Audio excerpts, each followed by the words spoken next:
Hello, I'm Cheryl and welcome to my sewing room. I'm going to demonstrate how to make an adorable baby changing pad. So let's take a look at it, okay?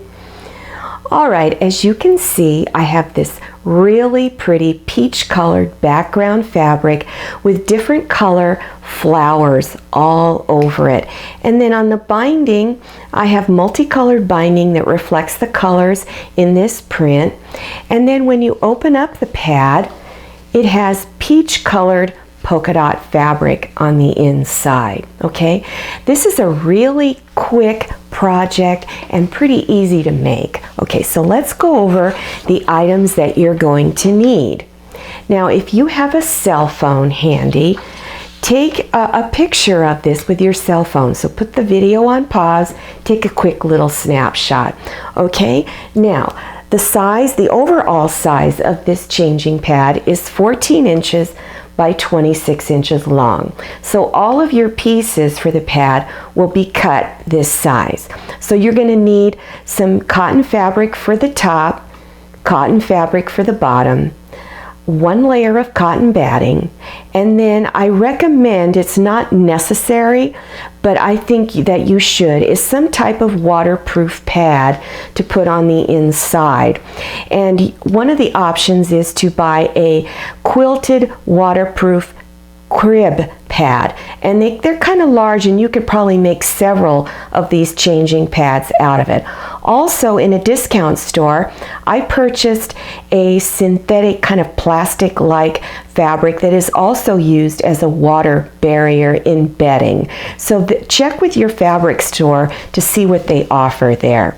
Then you're going to need to cut 2 strips of bias cut binding. That's cut on a 45-degree angle, 2 3/4 inches wide. And if you're not sure how to do that, watch my video bias cut binding for instructions. And the last part here is just the assembly instructions. Like I said, this is a really quick project to make. Okay, take your fabrics and we're going to layer them, alrighty? So, whatever fabric you want on the inside, which is my peach polka dot fabric here, lay that face down, right side up. Then your water barrier fabric, lay that next, okay? And then your cotton batting, and then after that, your fabric for the outside, okay, of it.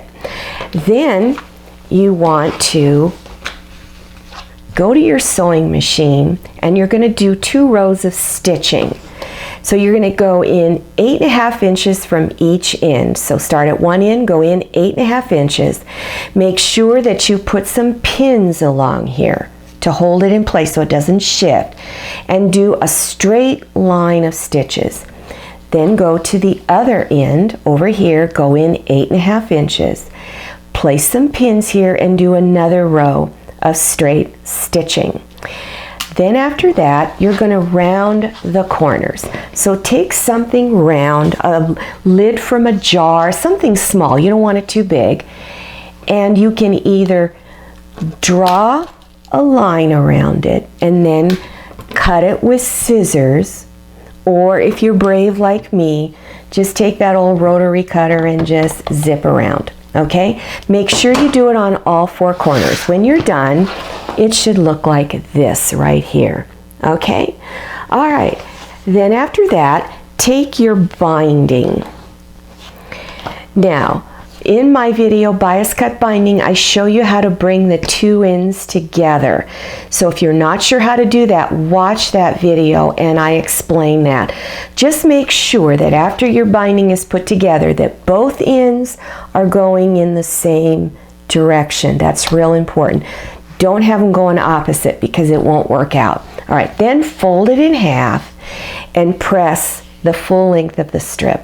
Okay. Then take your changing pad, and we're going to put the binding on it. So begin pinning the binding on. Start somewhere in the middle of one side and begin pinning it down, okay? Continue pinning all the way around. Then when you get to the point where your two ends are starting to come together, I'm going to show you how to mark it and cut it so the ends will come together easily.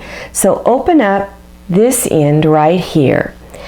Then take a ruler and lay it on this raw edge here, like that.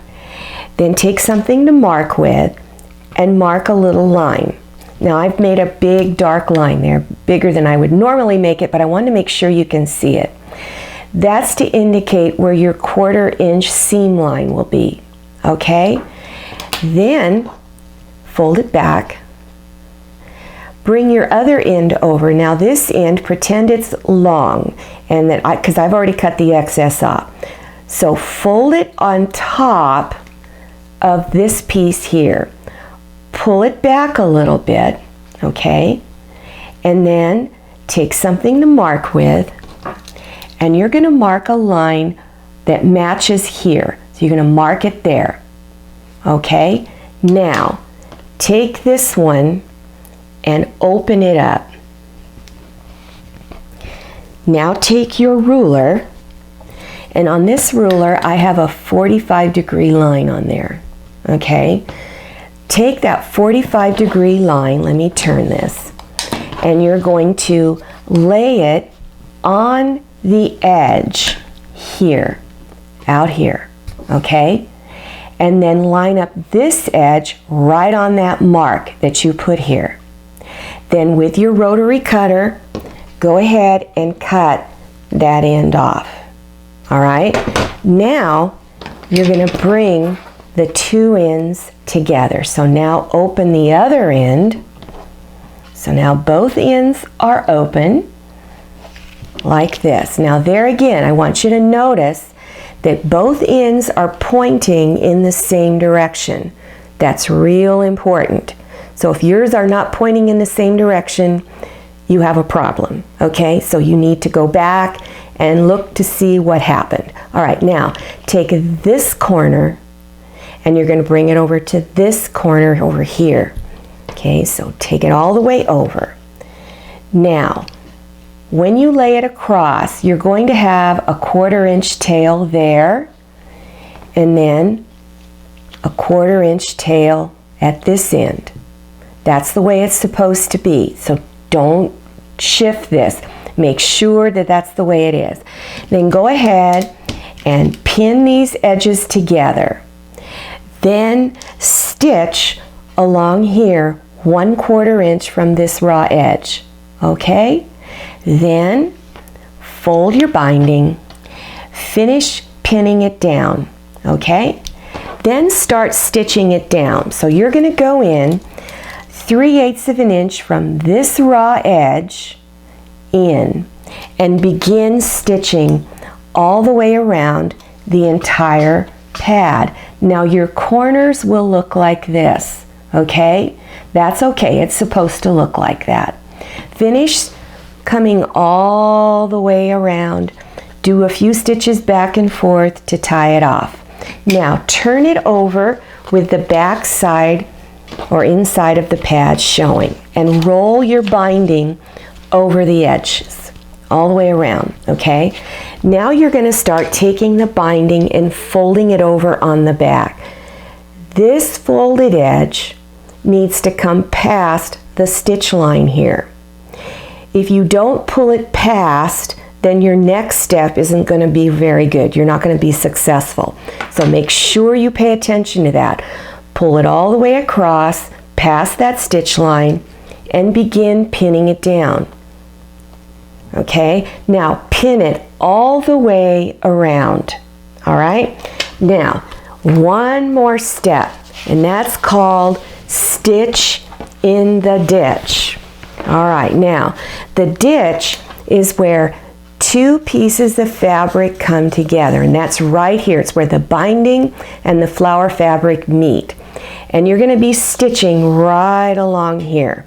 Now, for those of you who are new at putting on your binding, test it out first before you stitch, so you'll save yourself a lot of heartache later. Take a straight pin and go straight down in this ditch, okay? And push it through.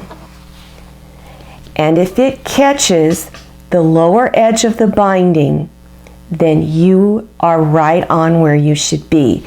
If it doesn't catch it, then you need to go back and repin and pull that binding past that stitch line, okay? And after you are done stitching, you are actually done with the pad. So these stitch lines here that you put on are your folding areas. See? Look how nice that looks. Now, I don't want you to forget that there are little boys, not just little girls, and here's one with cars all over it. Isn't that cute? Okay, and blue binding for a boy, and on the inside is just plain blue. So you can make it any way you want. These make great baby shower gifts. You can make several of these, and it's a wonderful gift, and the new mom will be just thrilled with this. Okay, well, I hope that this was helpful to you. Now, to keep informed on all my future videos, click on one of my subscribe buttons. Down there in the lower right-hand corner, there's been one floating around throughout the whole video. It's red, it says subscribe. And then up here in the upper left-hand corner towards the end of the video, you'll see a picture of me, popping up. Just click on that because it's also a subscribe button. Once you click on it, YouTube will prompt you for your email address. Enter that information, and the next time I have a new video, YouTube sends you an email with a big button in the center. Click on that and it takes you directly to my latest video. I'm Cheryl. I'm really glad you came to my sewing room. Now see you next time, and happy sewing.